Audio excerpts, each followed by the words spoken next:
the NFL Stock Exchange podcast. I'm Trevor Sikkema. That is Connor Rogers. Unfortunately, not joining you guys in person like we did for the last episode, which was a ton of fun. We were live from Indianapolis in the 2023 Scouting Combine. Still covering the Scouting Combine on today's episode, but travel plans got in the way of that incredible electric in-person combination between the two 6'5", 240-pound co-host Connor. But my man, how was travel? How you doing? Obviously great to see you again. Absolutely. It was a great time. We did get to spend a ton of time together despite only doing one show. Which is great. Which was phenomenal. It's just when you're at the combine, for people that haven't been, it's a lot of sprinting around. And for Trevor and I, who work full-time at separate companies, people forget aligning on a schedule to record throughout all of this chaos was pretty tough. And then we ultimately landed on, you know what, let's record during the weekend when we have, God, it feels like almost 60% of it done in terms of counting testing and everything. So there's just so much to go through here, man. And it's exciting. And I'm glad that I know yours was a little bit more adventurous, man. When I saw that rainy weather, I've never taken off out of Indy in good weather ever, any combine. And somehow it all works out at the end, so here we are. Yes. So we have a lot of things to talk about. If you missed the last show that we did, it was a lot of podium stuff. We talked a lot of quotes. The defensive lineman had got up there, and we got to talk to the defensive line. We recapped some of that. All of the head coaches and general managers had talked at that point, so we recapped some of the things that we heard there, what your favorite team could be doing, how we were shaking up the draft at the top of the draft. We also touched on the Jalen Carter news as well. So on today's podcast, I know it's a little bit later. Hopefully you guys are still listening to this on the weekend on a Saturday. Maybe you can listen to it while you're watching the combine drills over the next couple of days. But we want to recap what we've seen from the defensive side of things. As we're recording it now, it is Saturday. So defensive ends, defensive tackles, linebackers, and all of the DBs have now tested in Indianapolis. We're going to go over some of our favorite performers, some guys that stood out in the best ways, but unfortunately, we do have to highlight some of the not great ways that guys stood out, because that is what the combine is also about, is kind of crossing those players off of big boards for some teams. And we'll get into that. We'll also get into the reason of why. But Connor, we got to start the podcast today with the news that everybody's going to talk about. Although the quarterbacks have not worked out on the field yet, Bryce Young has measured in. The measurement is official. And for everybody out there that was keeping score at home, the over-under for Bryce Young was 5'10.5". 188.5 pounds. And drum roll, please, the official measurements for Bryce Young. 5'10 and 1/8. So we hit the under. And then 204 pounds. My guy was chugging milk for weeks to make this happen. So a little bit over 5'10", little over 200 pounds, which I did not think he was going to be able to get to that weight. Bravo. It's completely fabricated. It doesn't matter at all. But Connor, your big takeaway from what we heard about Bryce Young's measurements this morning. I guess not shocking. I mean, I was guessing he was going to be around 194-ish, and he smashes that out of the park. But then you remember, when you're not doing anything at the event, gaining weight, especially for a lot of these guys, is not a challenge, especially when you have the best resources in the world. So my takeaway, Trevor, is Bryce Young, good for him, getting over 200 pounds at the combine, and that measurement lives forever. Bryce Young is not playing at over 200 pounds. This is not a real This is not a real weight. This isn't even close to a real weight. Shout out to him for getting it done. Mm-hmm. And we always say this, manipulating the process to your advantage, which I'm a fan of. If you're going to come in jarringly heavier, then don't do anything. Save it for your pro day. Get your weight back to your normal-ish weight. Do everything at your pro day, and that's fine. Now, the height, I mean, we're not surprised. There was no shot in hell he was getting to 6 feet. I think some people were expecting 5'11". I think I've been saying 5'10 3/4, and even goes under that. It just goes back to, do you think it affects his game? We don't. Right. And that's the end of it. I don't care anymore. I'm kind of glad it's over, to be honest with you. Yeah, no, I am too. So a lot of people were like, okay, when we set the over-under, when we went over that in this podcast, what we were really looking to see from Bryce Young, and the reason why he gains weight, is because you just didn't want to be historically small, right? As long as Bryce Young is small, that's fine to me, because the tape, of course, is what matters most. what we've seen from Bryce Young out on the football field matters a lot more than his combine measurements. So as long as you weren't historically small, then everybody, including NFL teams, the media, the fans, everybody can look at his tape and just go, yeah, all right, he's a short quarterback, but look what he did. Appreciate the tape for what it is. He could translate that, and he's the best playmaker at the quarterback position from college to the NFL. When you look at his measurements and you stack them up next to Kyler Murray, because that's what I think that we talked about a little bit on the show. Can you hit that Kyler Murray range? Murray also came to the combine at 5'10", 1/8. And then he weighed a little bit higher, or a little bit more, I should say, 207 pounds. So you could see that the diet, nutritionist, whatever the title was for Bryce Young, their target was Kyler Murray. They wanted to be able to get close to the Kyler Murray range to say, Kyler went number 1 overall. Yeah, recently. Right. What's the big deal? And so, people can say like, oh, Kyler hasn't been worth it, all that kinds of stuff. That part does not matter into the equation. I promise you it does not.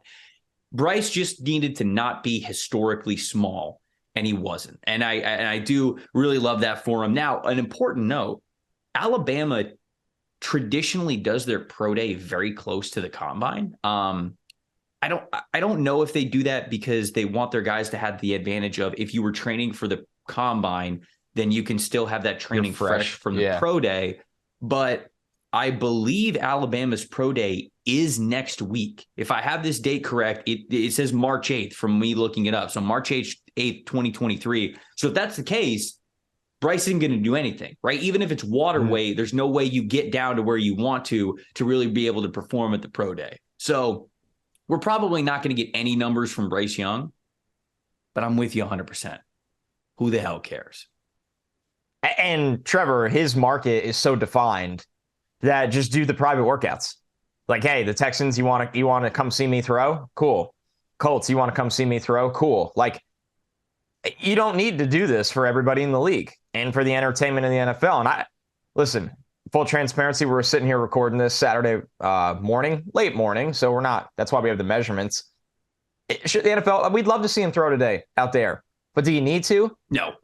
And it kind of transitions me to Anthony Richardson. Oh, yeah, baby. Who will do everything. And I'm pretty shocked by this. I thought Richardson was going to come in leaner because I think he's going to run. Mm-hmm.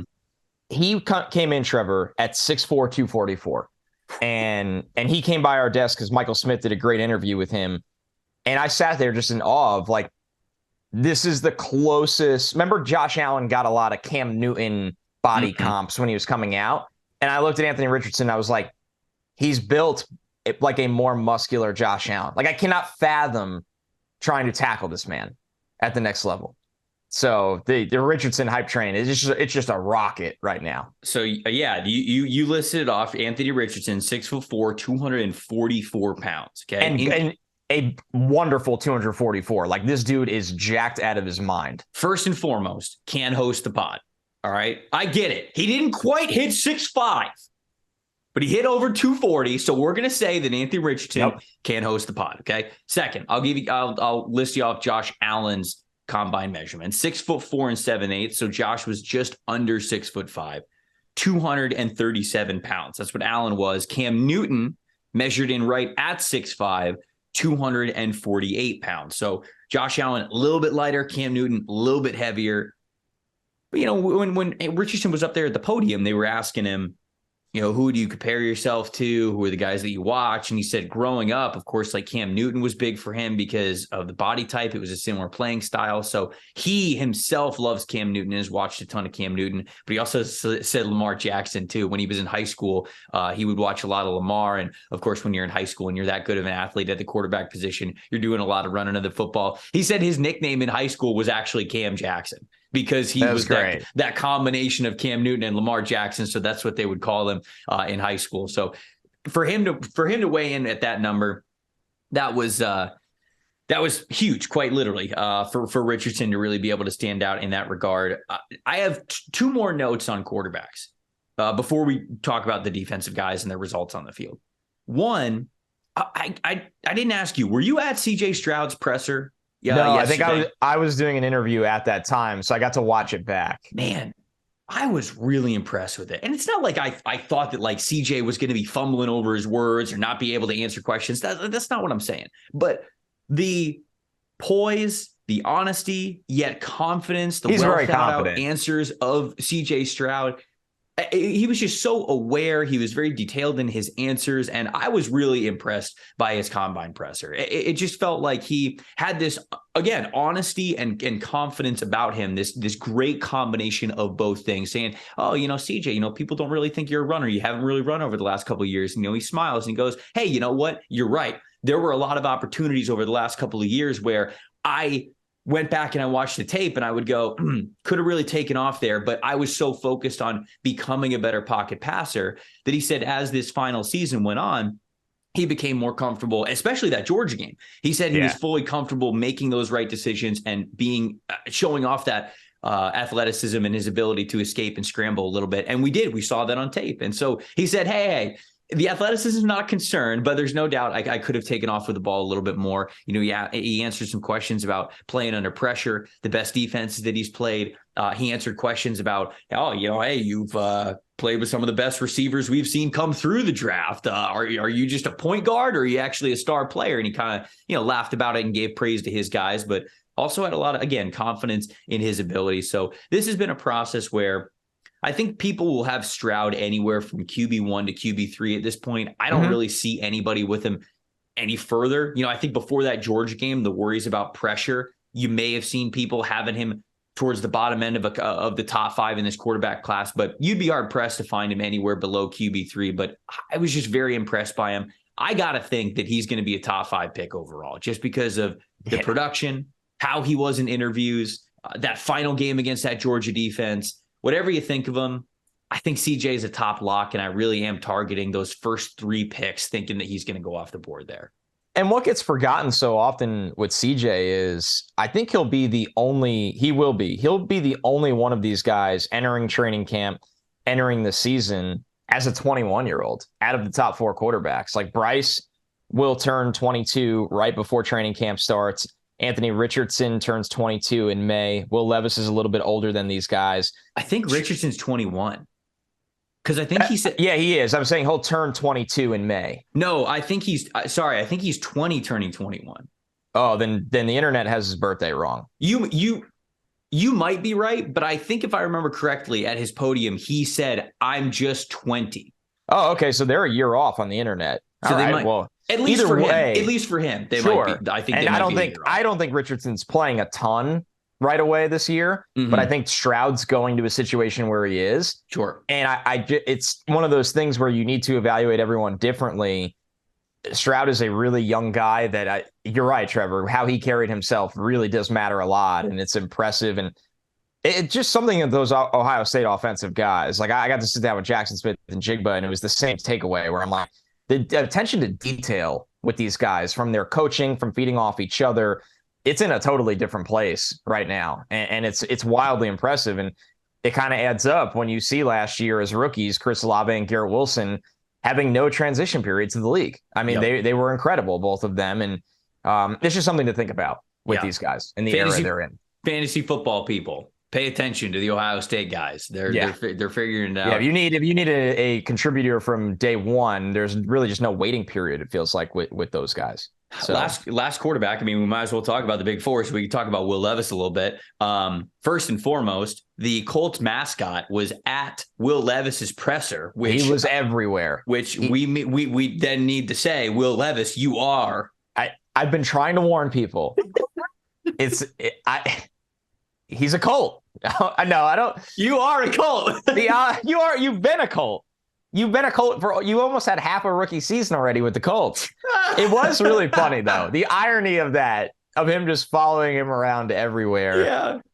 It's listener of the pod, the Colts mascot. The Colts mascot was completely unhinged, throwing bags of snacks at everyone. So that was definitely fascinating. But wait, did you eat them? Did you eat the snacks? Did you see what they were? I opened them on the plane home. They were like a very odd treat. It was like brittle, but also with like fudge in the middle. If you got the same did you try it? Yeah. I tried it, and the whole sticky. time, too sticky. The whole time I'm chewing it, I'm like, I don't like that. I don't like that on the teeth. I was that meme where I was like, no. Yeah, no. Well, when I first opened it, I was like, yeah. But I like needed something because I was, when you're at the airport, these are dire times. These are dire times. These are really like dark times. And I was like, okay, I'll try it. And I was like, ooh. I was like, it's a little more like candy-ish than I thought. I was expecting a chip. And then when I started chewing it way too long, I was like, no. This is not good for the teats. It doesn't feel right. But yeah, so don't trust the Colts mascot, especially if you're Will Levis. Do not. He cannot be trusted. So I think I walk away, though, Trevor, to put a bow on the quarterback situation, and I just confidently think those 4 guys are going in the top 12. Like, there's not even like a little doubt in my brain. It's 100%. Does the run scare people that they go earlier? I'm away from, do they go top 12? Like, that's gone. That's not a combo. Yeah. What I wonder is, who trades with the Bears? How does that impact Houston, whether it's them or not? And then what is the fear factor of everybody else? Raiders, Carolina, Atlanta, the whole situation. Hey, deeper than that. Washington, on and on we go. So, yeah. I agree with you completely. I think the top 12 for these 4 guys is a lock. And I say the top 12 just because, Tennessee's sitting there at 11. We've heard that Tennessee is also one of these teams that's been, I don't want to say aggressive, but making the most out of their phone lines, calling the teams at the top, seeing if they can go up and get a quarterback. And and doesn't it make you wonder, like, is the Tannehill release coming with all the other releases they've had? I don't know. Once that domino falls, and are they not releasing Tannehill until the final hour? Bingo. Because all this going on behind the scenes, yeah. Bingo. Right? Bingo, 100%. That's the giveaway. Once you release Tannehill, everyone's like, oh, shit, here comes Tennessee. Right. Once you release Tannehill, you have to give up an extra day 2 pick that you may not have before, right? Because now, no leverage. Will the trade conversation get to the point anyways where they're bidding against teams that don't have a quarterback, and maybe it doesn't even matter, right? Because Tennessee's sitting there at 11. If we're thinking about the Bears at 1, the Cardinals at 3, the Seahawks at 5, the Raiders can give a better deal than anybody because they start to pick at number 7. The Panthers can give the next best offer because they're starting at number 9. Well, I guess if you think the Falcons are in, then they're 8, and then the Panthers are 9. Titans are all the way back there at number 11. So no matter what, the Titans cannot give a better offer than starting at number 11 overall. So I don't really know if they're able to negotiate the price to where they would want to anyways, but you take advantage of the situation every way that you can. There's no way, in my opinion, that they would release Tannehill before making a deal, unless he has just some crazy roster bonus once the league year starts, which I haven't read that. But look, Will Levis, he did have a quote at his podium session that did kind of go viral. And it was like, hey, Will, a lot of quarterbacks over the years have not thrown at the combine. I think this question, the underlying part of this question was your accuracy wasn't very good this past year. So why are you opting to throw in Indy? And he just looked straight at the person who asked the question and went, because I got a cannon and I'm going to show it off. And it was, that confidence that, obviously like makes you smile a little bit, but that's something that NFL teams are going to love. And I'm telling you, man, a lot of these teams are going to love Will Levis. Yeah. So I didn't do this sit down with Levis, but when he came by for NBC, it's like peak quarterback, like almost to the point where it was like he was casted in a movie to be a quarterback. That's how he carries himself. That's how he dresses. That's how he walks. And all these guys really had that feel. I didn't get to hear Bryce speak in any format at all. Once again, this week was just a sprint, but Richardson was the same way. Obviously, from you going to Stroud's podium and just hearing Stroud really talk on any format, like they are just, these guys have been quarterbacks, it feels like, for so long that you get, I don't want to say robotic answers, but it's impressive how well they know the script. Yeah, they know what they're doing. A little nugget that I learned about Anthony Richardson at his podium. He doesn't play Madden. He grew up not playing Madden. Good man. Come on, he doesn't. Are the kids not playing Madden anymore? So I asked, and they all play video games. Like you ask them what they do off the field. Video games is the answer like 2 out of every 3 times. Yeah. And Darnell Washington told me, he's like, I'm pretty sure it was Darnell. He's like, I play 2K. Like, Yeah. And I'm like, yeah, I think we have officially moved off the Madden era, which is just wild to watch. It's sad. It's sad. Actually, like in all honesty, it is really not good. We gotta make Madden great again. That's a bigger conversation. We need to make Madden great again. We really it's do. If it's not this year, I'm convinced it's never. Honestly. Shots fired. You've been threatened by the NFL SC. We just need it. We need it. The NCAA game's coming out. We need Madden to stay par with the NCAA game, all right? Will that be good? I don't know. Connor, have faith, please. I don't anymore. You're looking at a man that plays NHL and almost nothing else anymore because I have no faith. No faith. We got to manifest. We got to manifest it to EA. All right, let's dig into some of these defensive player results. I guess. Oh, wild. I don't know if you want to. Do you want to start with D-line and then move to linebackers and DBs, or do you just want to kind of like free for all? Yeah, let's do that. Okay. Planning the pod on the pod, classic bingo spot number one. I mean, Trevor, what do we do first? Like Nolan Smith or Adetomiwa Adebawore? Like let's do Nolan Smith first. Okay, because I mean, this is just like what solar system are these guys from? Well, let me be honest.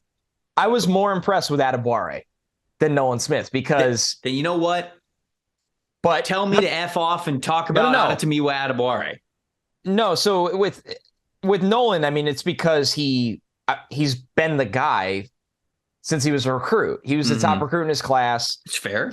He's a lighter guy. I feel like he even knows he's heard the Von Miller thing for 5 years, literally. Like as soon as it got brought up at his podium, he called it poetry in motion, watching Von play. Mm-hmm. So, and I don't see that one at all. And it's just not my play style for him, just getting that across. But 6'2", 238, 32 and 5/8. He's not a big rusher. Nolan Smith's tape, I love his off the ball plays more than any of his pass rush ability.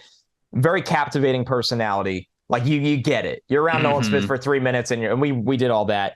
And then he goes and he's coming off the pectoral and the 4.39 40. Yes, 4.39 40. 152 10-yard. Wildly 152 10-yard. 152. Like he's teleporting off the snap. 41.5-inch vert. 10.8 broad. Just wildly impressive. Nolan Smith, and I'm not, once again, when we say these things, like I'm not cementing him on my rankings there, but he is going in the first round of the NFL draft. It's just where now? Oh, I mean. But he needed this after that injury. I'm starting to think Nolan Smith's floor is 10 for Philly at 10. Floor? Wow. I'm starting to think that his floor you think he's like the Philly you 10. Think he's the Hassan Reddick? Now, like there are things that go into it, right? I don't want to be too hyperbolic. Yeah, because I'm not there yet. Let me be totally honest. The combine. Well, my analysis of him, I don't know, but you also just have to stack this guy against what is the rest of the class, right? That's very fair. I think he checks every intangible box with the athleticism. So Nolan Smith, obviously, you mentioned the height. He's a little bit smaller. He's under 6'3". He's under 240. Von Miller was 6'3", 247 when he tested. So he's a little bit smaller than Von was. He's also not even close to the pass rusher that Von was, right? He's not close to a pass rusher in any capacity right now for me. I think he's excellent off the ball. Right. But the athletic testing, longer arms. Just for percentiles, I'll throw these out there. And for everybody out there who may not be familiar with how percentiles work, 99th percentile is the best. Like you are in tier 1, maybe even at the very top of the list. You want to be in the 99th percentile. So the higher that you get in a percentile, that's where you want to be because that's how you stand out the most. His vertical jump, 98th percentile. His broad jump, 95th percentile. His 40-yard dash, 98th percentile. And his 10-yard split getting off the ball was in the 99th percentile. Amongst my favorite metric. Amongst the categorized edge rushers since 1999 on Mock Draftable, he has the fastest 10-yard split of edge defenders. Now, I will say this. Clay Matthews and Cliff Averill were not categorized as edges, but they were a little bit faster. So Nolan Smith's 10-yard split to me technically wasn't like historic, but it is 99th percentile. There are like 2, maybe 3 players, if I'm looking at this correctly, that have ever had 10-yard splits faster than Nolan Smith. And for everybody out there that's like, okay, I'm a casual combine listener, what is a 10-yard split? The 10-yard split is the first 10 yards of a 40-yard dash, okay? Those 10 yards are the ones that NFL teams pay attention to the most, because defensive linemen, they ain't running 40 yards. There's very, very few instances where they're running 40 yards. Now, you like to see top speed and the top athleticism that people have when they're sprinting, but what's most important is getting into that low track stance, getting out of the stance, exploding out of the stance, and how quickly can you get to those 10 yards, because that showcases explosiveness off the line of scrimmage when you're pass rushing. So that is a way where you take a drill at the combine and you actually bring it to the field and you get to see those elements. That's how you measurement out there for people who say, oh, the combine doesn't matter. It doesn't translate to the field at all. There are little ways where you can find those translations of athleticism. So the 10-yard split is incredibly important for pass rushers, especially explosive pass rushers. So as we go on and we talk about defensive tackles as well, we'll bring up 10-yard split a lot, because that is why it matters. You want to test that explosiveness and getting out of your stance. So Nolan Smith, unreal alien type athlete when it comes to a pass rusher. I feel like he is. I know I just said that like Philly feels like the floor at 10 just because Philly loves to draft those athletes. But if you take away Philly's preferences for things, top half of the first round. Can I at least say that? Just top half of the first round. It's hard for me to feel like an athlete like this is going to fall even further down. I had some Bucs fans tweeting at me, is Nolan Smith going to is Nolan Smith a target for the Bucs at 19, or will he not be there? And I said, absolutely not. I just don't think that he's going to make it down all the way to 19. So that's my thoughts on Nolan Smith's podium. That's my thoughts on his combine performance. But in the last episode of the show, we raved about probably what matters more. And that was how passionate this dude was at the podium and how much he loves football. It's going to matter. That's going to matter a ton. He's going to fly up teams' boards, I think, after they meet him this week. So Nolan Smith, huge week, no question. I mean, it was just a giant win across the board in every aspect for him. He did everything at the highest level possible, from when he came out to the podium to when he was on the track and interviews and everything. And, that kind of brings me to Adam Boire, who had a different style of all of this. Very intense podium. Were you around any of it? No, I didn't get to go to his. Not in like a bad way. It was just like, this dude's like, I'm actually like, I'm like a little uneasy right now. Like, I don't want to say the wrong thing. I did too. Incredible builds. Like, he's 6'2", 282, and he's got almost 34-inch arms and just these massive hands. And he's all muscle. He's just all muscle. And you look at him and you hear him talk and how intense he is. And, with Adam Boire, he's somebody I didn't get into before Mobile. And I strategically do that with a lot of guys because I feel like that'll paint me a baseline to go back and watch. Mm-hmm. And then when I got there and I was on the field watching him for one-on-ones one day, I kind of regretted that because he was so good at Mobile. I was like, I wish I had a baseline on film before this. Went home, watched him, liked him, and thought he was way better than he's being portrayed as. But this Trevor, we don't see this at 282 pounds. This doesn't exist. It's Wolf of Wall Street, Matthew McConaughey. It's fairy dust. Exactly. It's not on the elemental chart. It's not effing real. That was Adam Boire at the combine. Oh man, we got to match that up with the actual movie. But fairy dust. Sub 4.540. He goes 4.49 official. Back to the 10-yard split, 1.61, 37.5-inch vert.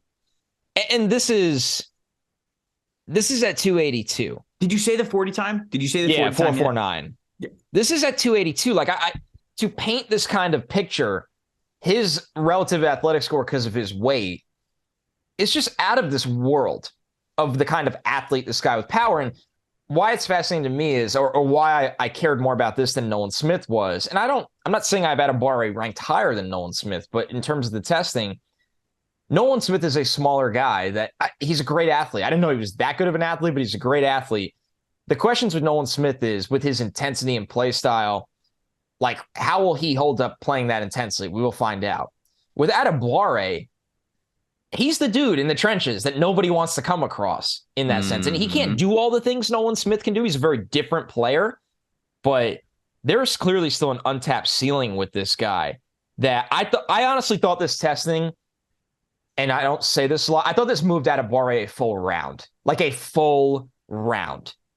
I think we went fringe second. Like I thought he was in the third, and now I'm like, he's right outside the first. Like I think he's a top 40 pick. Yeah.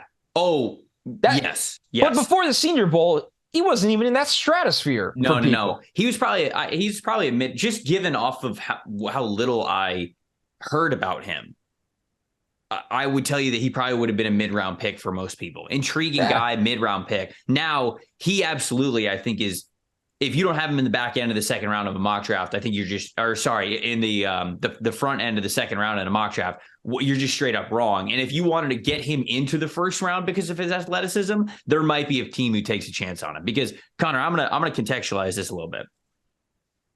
Adebawore, 6'2", 282 pounds. You mentioned that. 4.49 40-yard dash, 1.61 10-yard split. All right. Trayvon Walker last year, who was an alien to the point where Trent Baalke had to take this man number 1 overall, okay? That's what we're talking about with what Trayvon Walker was able to do at the Combine last year. Trayvon Walker, 4.51, so Adetomiwa ran faster. 10-yard split, 1.62, so Adetomiwa ran faster. Adebawore did it weighing 10 pounds heavier than Trayvon Walker was. Trayvon Walker was 272. It's nuts. And he was 6'5". So he had the longer strides. He had the longer legs. Adebawore had the shorter legs, the shorter strides, and he weighed 10 more pounds. And he still beat out Trayvon Walker last year, whose testing was alien-like enough, not from this planet, that Trent Baalke had to take him number 1 overall. So that's why I'm saying Adebawore could absolutely make the first round. And also, just to shout this out, the man has extremely long arms, which we have mentioned, extremely long wingspan. Connor, 27 reps at 225. I'm telling you. My man's out here cranking him like pistons. And he's got vines. When you have long arms, the bench press is not your friend because you have to physically move the bar further. That's why we talk about guys with longer arms not being able to bench very well. And that's why guys like Siaki Ika, who don't have very long arms, they're just chugging it out because they barely got to move the bar off the chest because their arms aren't that long. It's just bouncing, city. And when you have somebody with the measurables that Adebawore does, and for you to still be able to showcase that strength, the bench press is something that people criticize all the time. Does it really translate to the NFL? Does it translate to the field? Okay, a lot of it doesn't. But that still shows you that this dude's strong as hell for his size and what he brings. Anybody else from defense that you want to shout out? Oh, man, I thought Van Ness was as advertised. He was great. Yeah, he really was. I was just, it was awesome. You know, never had this happen. A guy with a hockey background. It's just so cool. Yeah. And you see the kind of athlete he is and how big he is, and a pretty just felt like wildly happy to be there, like beyond anyone else. I was like, man, this guy is like really enjoying this. Maybe he gave a good smile about people constantly saying he never started for Iowa. He's in on the bit at this point. It was really I like that. Also, great hair. I mean, great flow. The testing numbers were very good. Keep in mind, right? He weighed 272. He's 6'5". He's got 34-inch arms. He ran a 4.5 840, which is good. That's really good at that size. That is flying. Yes. But to put that in perspective, wasn't that faster than Brian Branch, or close to him? I'll have to look that up real quick. It's close. Oh, I saw Branch run an unofficial 4.61. Me too. Okay, so it might have been changed. He ran the same time. But that's crazy, isn't it? No, it is crazy. And going back to the Trayvon Walker thing, Trayvon Walker was 6'5", 272 pounds, ran a 4.51.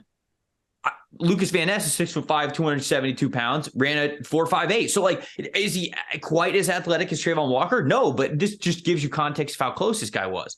And Lucas Van Ness also ran a 7.033 cone, which is beautiful for a player of his size. You love to see that. That's in the 80th percentile. So I wanted to make sure, and I'm really glad that you did this. We gave a shout out to Van Ness because I think people watched his combine. Maybe they saw the vertical number of 31, which isn't great objectively. Okay. But I think they looked at the rest of Lucas Van Ness's testing numbers. And while we were all freaking out about Nolan Smith and Adebawore, they're like, oh, like his name's just like, further down there. Like he had a fine combine. He had a great combine. Just want to make sure that everybody out there knows that. So yeah, Lucas Van Ness, that was great to see. People are going to want to talk about Will Anderson. And I guess I'll reference him here because technically he was listed as a linebacker. I want to make sure that I get. I was going to say I'm having trouble finding some of these guys sometimes in the NFL. I know. Official system. We have to go back to the official system because the unofficials are off a lot. So Will Anderson, first and foremost, measuring at 6'3.5". So nice, good size. Weighed in at 253. Alabama had this guy listed at 243. Yeah, I was kind of scared that Anderson was going to. He's not small. Like there was this thought because of his aesthetic on tape, and I fell for it a couple times. He's a big dude. He's a big dude. Yeah, he is. He is a big dude, and I was again really glad that he showed up at that weight because I was worried that he was going to show up at 240 to test fast, and then it's like, all right, cool, you're running fast, but 240 is 240 for an edge rusher. It's not really great. 4'6" for an edge defender. Just letting everybody know, that's still in the high 80th percentile. I was going to say, wasn't Hutchinson a 4'7"? Yeah, I mean, Hutchinson was down there for sure, but I don't remember exactly what his number was. But I think people saw Will Anderson's 4.69, and again, you're watching these crazy low numbers for all these other guys, and you go, "Oh, that's disappointing for Will." It's really not. It's not a bad number. It's really not. It's still high 80th percentile. So everybody out there, maybe not as impressed with Will Anderson, just because he wasn't one of the freaks of the week, if you will. I think the testing was still great for him. I'll take freak of the last 2 years of college football over freak of the week. That's wow, great. Am I done? I can leave. You can't leave because we still have to talk about defensive backs. Before we go to DBs, have to shout out my dude Connor because I've been on this guy. It feels like all season long. Yes, I know where you're going, and it was a very good week for him. Byron Young, baby. Tennessee edge rusher Byron Young. Let's go. 6'2", 250 pounds. Great measurement from 32.5-inch arm length. Okay, that's pretty good as well. 40-yard dash for a 6'2", 250 player. 4.43. We got a 1.62 10-yard split, a 38-inch vert, an 11-foot broad jump. This dude's an athlete. And when I watched him on tape, even though he doesn't fully have things figured out yet, pass rush wise, one, there's a reason, right? Talk about the background. He comes from Georgia Military Academy, wasn't even playing football, plays there for just 1 year, transfers over to the SEC, trying to acclimate himself 2 years ago. This past year, yeah, he was a starter consistently, but he was getting those starter reps in there. But man, you see it sometimes. He fires off the ball on third down in ways that you go, it's different. Guys moving different. And he looks dense on tape to hit. He looks like he's tough in the run game when he really is able to anchor. This dude, I think, size, speed, strength. Byron Young, big time athlete, would absolutely take a chance on him in the second round. So loved it. Love to see that.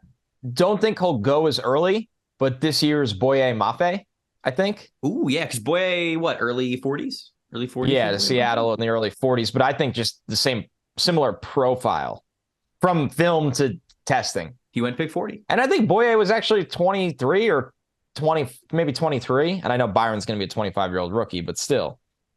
I just see a similar route. Yeah, he was 23. Guys. He was 23. Good call, though. I love the very important information that stays in this brain. It's like you do this for a living. So, okay, you want to go DBs? Yes. Yeah. Well, one last one. Nick Herbig, 159, 10-yard split. I thought he really needed that. It shows up on tape. His first step is what matters. He's a lighter guy. He knows it. He's got limitations, but his first step on rushing as a stand-up guy, that was good to see. Well, let's touch on linebackers because I don't think we're going to talk linebackers as much. Your boy, Owen Papo. The freak. He's the freak for a reason. Was out here. Ran faster than Trenton Simpson Thank you very much. That's 3 points on the combine draft for your boy over here. Because I thought I was going to get smoked when you picked Trent Simpson. Nope, you had the fullback in your back pocket. And Owen Pappoe beats him out. Owen Pappoe, 4.39, 40-yard dash, incredible. But for that size-speed combination, Owen Pappoe also 29 reps on the bench. So he was number one in the linebacker category in both 40-yard dash and benching. This dude's a true athlete. Connor's been shouting him out all year long. You got to keep an eye on this guy. This is the kind of athlete that you take in the mid to late rounds, something like that at linebacker that you really just invest in. Trenton Simpson, 4.43 official. Everybody who's like, oh, that's kind of disappointing. No, it's not. Stop. Shut up. I just can't believe we've gotten here. Come on. He's 6'2", 235 pounds. He's got over 32-inch arms. He ran a 4.43.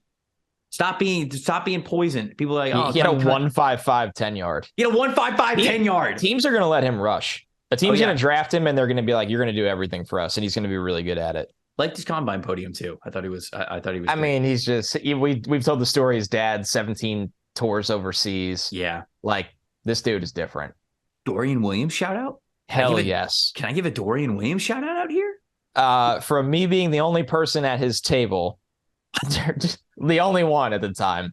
Well, to him rocking out at the combine. On the last combine episode, you focused on how he was at the podium, and you were impressed with him. They didn't give him a podium, Trevor. Sorry. He set a table in the corner. Well, I mean, technically, isn't it a podium this year, or is it a table?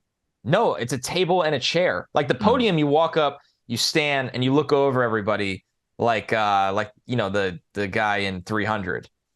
The Leonidas? Table, you're in a the guy that killed it. Yes, Xerxes. Yeah. Yes. Yeah. The table, you are in a corner, you are sitting down. And it's we got to work on it. I don't like it. He was 6'1", 228. Okay. 4.49 40-yard dash. Love it. 4.54 10-yard split. My guy's moving. 1.54. 1.54. Yes. What did I say? 4.54. Sorry. 1.54. He would still be running it.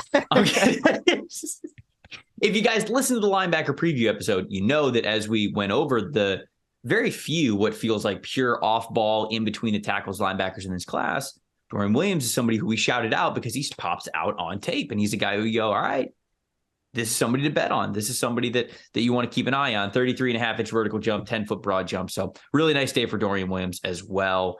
Jack Campbell. My God. Dude. Good. Okay, we don't do this a lot. Really ever. Yeah. This pod, since last summer, has carried the Jack Campbell flag. And I feel like nobody gave a shit about this guy. Like at all. Talk to him. And I mean, he was in my top, I want to say 40, 45. He will be moving up from this. And for people that were like, why would you move him up? Because my one question with Jack Campbell is he going to run well enough? Are you an athlete? A 4.65 is fine at the 40. He killed everything else. Obliterated it. 1.59 10-yard, 37.5-inch vertical, 6.74 3-cone. Jack Campbell has some of the best tape in this class. And then any questions about his overall speed, because he's 6'5", 250? No, fine. Great combine for Jack Campbell. He's just going to be a damn good NFL player. Someone will take him on round 2. I think he'll start for 8 years. Yeah, I'm trying to look it up right now. For inside linebackers, that vertical jump is almost 90th percentile. What was his broad jump? Do you have it on you right now? Yes, I do. The broad was 10.8.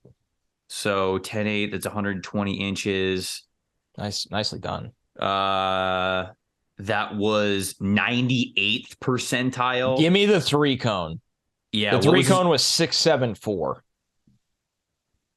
It's incredible. Oh my God, it's one of the greatest inside linebacker 3-cones of all time. 6.74 is the third fastest 3-cone time for inside linebackers that Mock Draftable has classified. So that would be the 98th percentile. I mean, my man was moving, all while being gigantic, 6'5", 249 pounds. Jack Campbell, you can host the pod. We're gonna take a week off 1 week. And fill-ins: Jack Campbell, Anthony Richardson, Darnell Washington. Jordan Washington's overqualified, brother. He is. He gets his own podcast. He really is. Let's move on. Let's move on to DBs. Corner, safeties. We could just put these guys in a singular bucket. Who stands out to you first? Because I think there are a lot of guys on both ends of the spectrum that I think it's like, okay, very impressed by this. A little disappointed in this, both with measurables and with testing times. What do you got? So I guess since the class is so freakish, mm-hmm. that I will start on the disappointing. And this is nitpicky, but I got to do it. I wish Clark Phillips just had a little bit better of a time. Yeah. I know it's like a 4.51 doesn't mean you can't play corner. That's not a threshold. Like, that's fine. Mm-hmm. And a lot of slot guys don't always burn it up. They're not all 4.3 corners, the slot guys. Yeah, 33-inch vertical. He doesn't have slot tape is the thing, right? Yeah, he plays a lot on the outside for his time. He's 5'9", 184. He has 29 and 1/8 inch arms, which that's got to be. I'll pull that up as we go. I'll do it right now. Let me, off the top of my head, Trevor, I would put that in the 0 to 5 percentile of corner. What is it? arms. 29 and 1/8. Yeah, I'll put it in 0 to 5. That is the first percentile. Yeah, there are only 1, 2, 3, 4. There are only 4 corners that Mock Draftable has that have shorter arms than Cam Phillips. So we knew he's small. Like, we knew that. But that's the same arm length as Michael Carter on the Jets, who is a good slot player, but ran a 4.36. Jump tire. Like, better athlete. So he's in rare territory. And I'm saying this because I like him. Man. I like him. That's why I'm saying it. Like, where do I go? I thought he's a round 2 player. The tape is great. He finds the ball. He plays hard. He's feisty. He's fast on tape. I'm not moving Clark Phillips off the map. That's not where I'm at here. It's just, you know what is tough about it, Trevor, when you're small and you're an outlier in size, especially the arm length, but you're an average-ish athlete. Dude, these guys went bananas. They went bananas, this corner class. Mm-hmm. I mean, where do we even begin? DJ Turner goes in the 4.2s. Whew. You have this cluster of great corners that all ran 4.3s. By the way, that are giant. By the way, I just need to say this. DJ Turner gets up there. Runs a 4.26. Okay. I'm feeling good. I drafted DJ Turner in the combine draft for the 3-cone, and we were told that he was going to threaten the combine record for the 3-cone. Connor, he didn't even run it. Of course not. Nobody does the agilities. Nobody does the agilities. Coward. Nobody does the agilities. This guy had a chance to break the record. By the way, I did make Trevor let me make my changes. We each had one overall winner. I had Nolan Smith's 40. Trevor had Owen Papo's 40. So those were overall winners. Yep. But I changed my my bench to Siaki Ika, and he didn't bench. I just can't find a human that will bench. He got so in my head that Michael Mayer came over and sat down to do an interview. Yeah. And like after the first generic question I give him, because he did mention like how much he likes like lifting, and I'm like, all right, dude, what are you benching? What's the max? Like, come on. Like, I need to get confirmation that people are going to do the bench press. So we didn't even do tight ends for the contest. No, we did not. But I was emotionally hurt. Yeah. And that happened to you with DJ Turner's rumored 3-cone, which I believe also happened to Massey Smith. Massey Smith also did not test. Yeah. Yeah. I don't know. Is Michigan running a Ponzi scheme? Well, I don't know if the Michigan guy. Report 3-cones. Get it in Feldman's Freaks. Fool Trevor and Connor. Don't do 3-cone. And then just don't do it. And then they'll do it next year. Maybe Feldman himself is out to get us. Maybe it's just we might have to have Bruce on and be like, all right, were you playing a prank? Like, are you going to come out like Ashton Kutcher and be like, suckers? Bruce is one of the best. We're obviously He's just incredible at what he does. Just having a good time with it. Can we talk about, again, my boy, Deonte Banks? Noted first round player. Yeah. We're here. Banks. I mean, we've been here, but we're here. Yeah. Deontay Banks. How about his teammate? Jacorian Bennett's like, yeah, you think he ran fast? Watch this. Bro, the Maryland guys and the Illinois guys went bonkers yesterday. Those Illinois guys can fly. And I know people like, there's this weird thing where people are like, oh, I have questions about Witherspoon's long speed, and now he doesn't run. Like, he's legitimately dealing with a hammy. I think he would have ran really well, actually. Not like these guys. I don't think he would have been in the low 4.3s, but he still would have been fast. So Deontay Banks, 6 feet tall, 197 pounds. So you like the measurements there. 4.39 or 4.35, 92nd percentile, 42-inch vert, 97th percentile, 11-foot 4-inch broad jump, 98th percentile. I believe that broad is the third furthest for corners. Wasn't Byron Jones like the record setter? Well, Byron Jones is like 12'3". He his was like a world record. I'm pretty sure that happened, and everybody was like, everybody had moved on very quickly from, okay, is this a combine record to did this Byron guy Jones just set the world record? Did he just set the world record in Indianapolis? So I think that's the kind of territory we were talking about there. But look, the athleticism for Deontay Banks absolutely shows up on tape. This is one of the best cover corners in this draft. He is incredible at mirroring guys off the line of scrimmage. He's so fluid. He's so fast. His recovery speed is fantastic. His change of direction is great. He's big. He knows how to get up into the chest of guys as well. When he puts it all together, man, he takes away receivers completely, neutralizes one side of the field. Yes, the ball skills are not there. And because of that, maybe he's not going to be the CB1 for teams for a long, long time. But at the very worst, when healthy, this guy's ability on tape and his athleticism that we saw this weekend make for a CB2.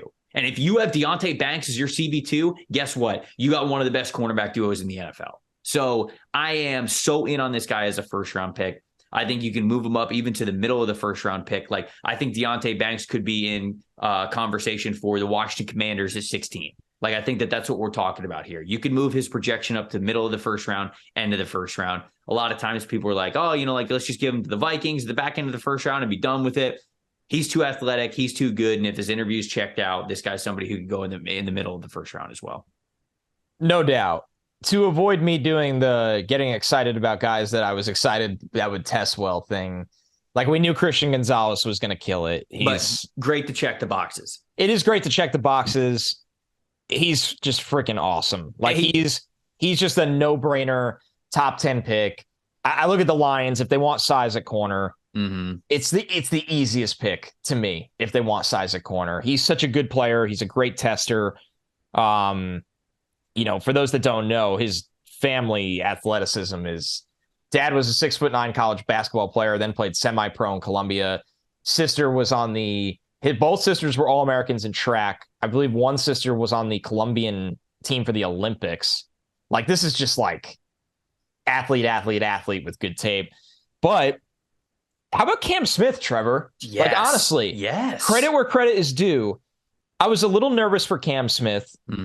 He's a legit 6'1", 180. He's light. He's a light guy, no doubt. We knew that, yeah. But a 4.4 340, a 1.49 10-yard, a 38-inch vertical, and an 11.2 broad.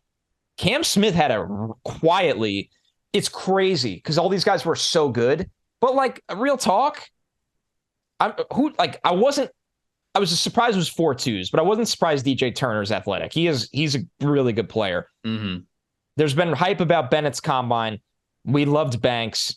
We knew Forbes, Ringo, Gonzalez, Hodges Tomlinson. Like, they would test well. Darius Rush had a great day. But we knew a lot of these. Yeah. I had questions about Cam Smith, and Cam Smith did more for himself at this event than a lot of these corners that outperformed him. Yeah, I mean, both South Carolina guys. Darius Rush, who was a big Senior Bowl guy who a lot of people liked. I mean, he had a 4.36 40-yard dash, 35-inch vert, over 10-foot broad. He's big.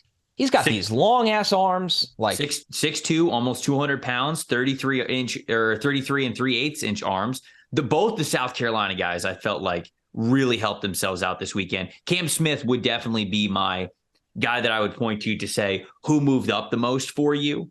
It would be Cam, because there are things that you like about his tape, but I worried about the speed. I did. And he was able to showcase that he does have that in him, which is nice. I thought the Keitrell Clark from Louisville, he ended up running a 4.42. He's the slot stud that I think is going to be a fantastic mid-round player. Really liked what I saw from him on the field when it came to the hip flipping drills, the change of direction, that kind of stuff. Emmanuel Forbes, I do want to touch on him. Ran a 4.35, and you go, oh, great. Yeah, that's really fast. He's 166 pounds. And going back to what we talked about in our cornerback preview, what we talked about, I think during last podcast as well, when we were previewing this group a little bit, 166, I'm no question about it, not drafting a 166 pound corner in the first round. Like I've seen some people be like, oh, like he's got some ball skills. He's got some takeaways. You like the tape a little bit, but 166 is way too much of a liability for me. Not a chance I'm taking that in the first round. Oh, and honestly, in this corner class, right. 166 would be the second lightest player at corner at the combine since 1999. Him and Tank Dell can you could put Tank Dell on Forbes' shoulders and put a big trench coat over them, and then they could host the pod. Yeah, there you go. Yeah. So I don't know, man. If you guys out there like Emmanuel Forbes, more power to you. I can't do it. He has cover skills. He does. There's no denying it. Oh, brother, we didn't touch on this guy yet, and that's an absolute disservice. Julius Brents, 6'3", 198 pounds, 34-inch arms, 94th percentile for the cornerback position. 4.53 40-yard dash. So you go, okay, pretty good for a guy. Check it for that size. That's where you want to be. Pretty good for a guy who's 6'3". And then you get to absolute alien territory. This is just nuts. 41.5-inch vertical jump, 11-foot 6-inch broad jump. He tried to Byron Jones this thing. What? The next one though, to me is somehow more impressive. 6.63 3-cone drill and a 4.05 short shuttle for a guy who is 6'3". Dude. What? I don't know. Where are they making this guy? Right. So the cone, keep in mind how big he is. The cone puts him in the 93rd percentile. And a lot of the guys ahead of him are tiny. Tiny. Like Buster Screen, Avonte Maddox. He's a better player than Zion McCollum was coming out last year. And he's got way longer arms. Yes. Brents is kind of now entering the territory where teams are going to look at him and be like, well, where did Woolen go? I was just going to go there. Woolen went in the 5th round. I think teams are going to learn from that mistake. And once again, this does happen in the history of the draft. Long, freakish corners that don't always look, and I think Brent's actually, his tape's pretty good, but don't always look great on tape. Teams are confused where to take them. Can we fix this guy? Can we do this? You're at the point where if you have a guy that has that profile, that size and athleticism, he doesn't fall to day 3. It's ridiculous. Dude. His Julius Brent's wingspan is 82 and 5/8 inches. Is that a record? That has to be a record. Tyreek Woolen, we thought that Tyreek Woolen was an absolute freak, and his was 78 and 5/8. Oh my God. Yeah, that's nuts. He's got Woolen by 4 inches. Well, and Brent has better college tape. I know Woolen had a really nice rookie season, but Brent's a better prospect in terms of coming out and there's less of a transition. And credit to Seattle for how well they coached up Woolen and got him to this year as a rookie. But 82 and 5/8 is a combine record for a defensive back. It barely beats out Hamza Nasir-Eldin, who was 82 and 3/4, who now plays linebacker. I was going to say, he's since the Jets took him, he's been a linebacker. He plays linebacker. So yeah, it's combine record. Nuts. Great corner class. Nuts. I mean, even if you don't need one, I would take one. Yeah, 100%. I'm at that with this corner class that, it just goes on and on. Riley Moss, as expected, tested really well. It's just, it's a crazy corner class. Yeah. Touching on safeties before we get out of here.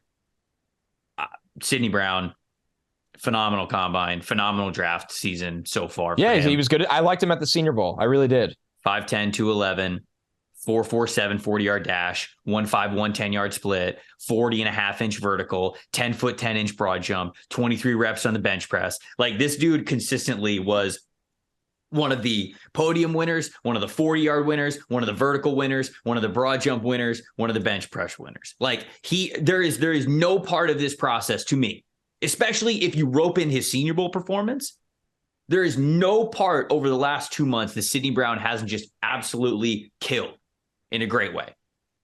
How about his freaking teammate? Oh. I think he's still in the air. It's Martin. Jatavius Martin, his Illinois teammate, had a 44-inch vertical jump. What? I mean, no, and yeah, Martin was their slot. This was a pretty special group, right? Mm-hmm. You had Witherspoon, who was the leader of that group, and then Martin in the slot, and obviously Sidney Brown on the back end. Like, this was a good group. Antonio Johnson from Texas A&M, 6'2", 198 pounds, a little over 32-inch arms, 32 1/8. Had a 4.52 40-yard dash, which I think is fine.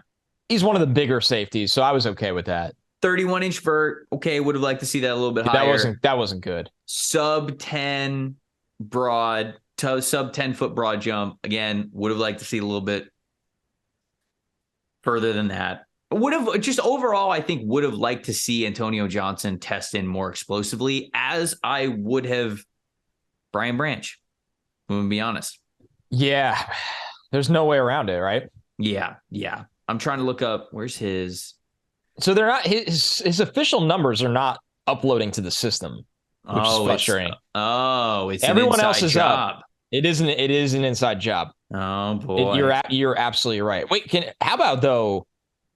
Why we try to figure out how to navigate that, and I missed this because I think this is when I was flying back, and it's nice that they re-air the combine every night. You go back and watch it, but I somehow missed this. Man, that's a bad day for Jair Brown, dude. Like that's a bad day for Jair Brown. I didn't think he was going to test that poorly.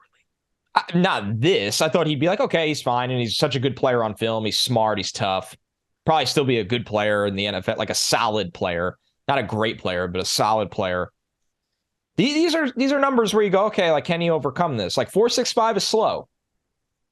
It's slow, and this is a guy that I thought the question I wrote down for all the good things he did.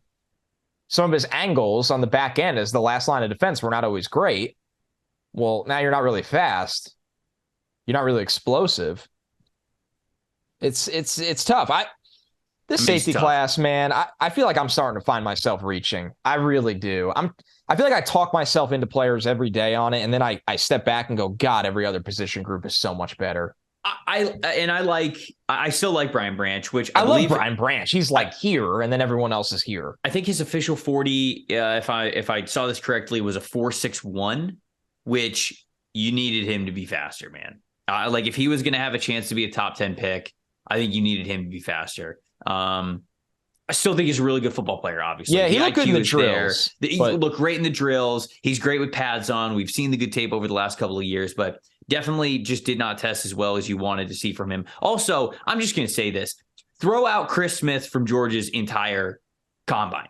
Okay. Like, just throw it out, because he ran a 4.62 and broad jumped 9 feet 8 inches, only had a 33-inch vertical. I've seen the tape. This is a lie. All these numbers are a lie. I don't know how these numbers are as high as they are, but this dude can run downhill when he's coming from that safety spot and hit guys in the backfield. He knows how to pursue to the sideline. He's a smaller guy, so that's why he's never been like a rangy deep safety. But go watch that Oregon game. Go watch the Oregon game and go watch the couple of plays that he has where he is flying to the ball. He knows where to be. That's the difference with him. I think I'm completely throwing Chris Smith's combine out the window. I don't care. I don't care about these numbers. You know what? I like you saying that. Like, I've seen so much different stuff on tape, so I'm out on those. I'm out on those numbers.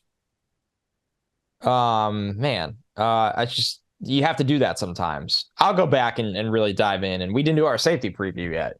Right. I've really, to be honest with you, it's by far the group I'm the most behind on in this draft. Like I like Branch. I watched him. Antonio Johnson and Jair Brown were okay. I actually did watch a lot of Martin because I was evaluating him as a slot corner, and then everyone's like, "Oh, he's with the safeties, like he's a safety," and I'm like, "Okay." I watched him already as a corner, and I'll watch more of Chris Smith and this group as a whole. But it's just here's what I think of Trevor. I'll put a bow on the safety combo. Mm-hmm. It's a pretty good safety free agent group, and those guys have a lot of leverage right now. Oh, sure. You're hoping and praying for one in the draft. Well, good point. Good luck. That's a good point. No, that's a really good point. There Jordan we go. Poyer and Jesse Bates are, money up to the ears. The price of the brick went up. Going up the kids on every day. TikTok say the kiddos tell me. There's our not preview. If I had them. Here's our review of the defensive performances from the 2023 Scouting Combine. Today, as we record this podcast, we would get wide receivers, we would get tight ends, we would get quarterbacks, and then the day after, we would get running backs and offensive linemen. We're not going to have an offensive specific recap episode. We are going to bring in our thoughts for that in the form of, drum roll, please, a 2-round post-combine mock draft episode. Dropping for you guys late Sunday night if you'll be up, or Monday morning. Actually, should we move it back now that we're doing the planning of the pod on the pod? Yeah, we should. We're getting a little congested because we should wait for the testing, right? Yeah, we should let everything clear. So I don't think there will be a midnight. We need to package this right. Yeah. Why don't we just drop it on? It will come out before Tuesday ends. This tradition can never die on this podcast. No, it's really good. I think everybody likes it. When we tell you guys that you are as much a part of the show as we are, we mean it. I feel like they're listening and like screaming back. Probably because they just want idiots. The content out sooner. Just figure it out. Oh my God. We're going to have a post-combine mock draft for you guys at some point. It's going to be 2 rounds. You guys have been asking for a multi-round mock draft experience, and what better time to do it than once we have the official measurements and the numbers. So this is kind of something that we've been doing every single year. This is one of our most fun mock drafts because there's so much change that goes on. There's so much that we have learned. And I'm going to be honest. There's a lot of nuggets that Connor and I have talked about, and I know Connor knows some stuff as well from interviewing these guys and interviewing these coaches that like we're going to bring to the mock draft, and we're going to make certain selections, saving it for that, for what we have heard, and we are saving a lot of stuff for that mock draft episode. So make sure that you listen to it. Let us know what you thought about these defensive performances at the combine in the comments. On the youtube.com/@NFL Stock Exchange. That's the best way to get in on the conversation. You could talk about some guys that impress you, some guys that didn't, some guys that you think are flying up the boards. You can talk about the quarterback measurements like we hit on at the beginning of the episode. If you're listening on audio only and you're not really a big YouTube person, hit us up on Twitter @Tampa Bay Trey, @Connor J. Rogers, the same thing on Instagram as well. Connor, you got anything else before we get out of here? Well done, my friend. Well done covering it all. It was a great week, and now really the most fun begins. I cannot wait for that post-combine mock draft. It's going to be a doozy. We've got a lot of great action from the combine that we're going to watch over the next couple of days, and then we're going to package it all up in a multi-round mock draft. I'm Trevor Sikkema. That's Connor Rogers. Thank you guys so much for listening to the NFL Stock Exchange podcast. We'll see you next time.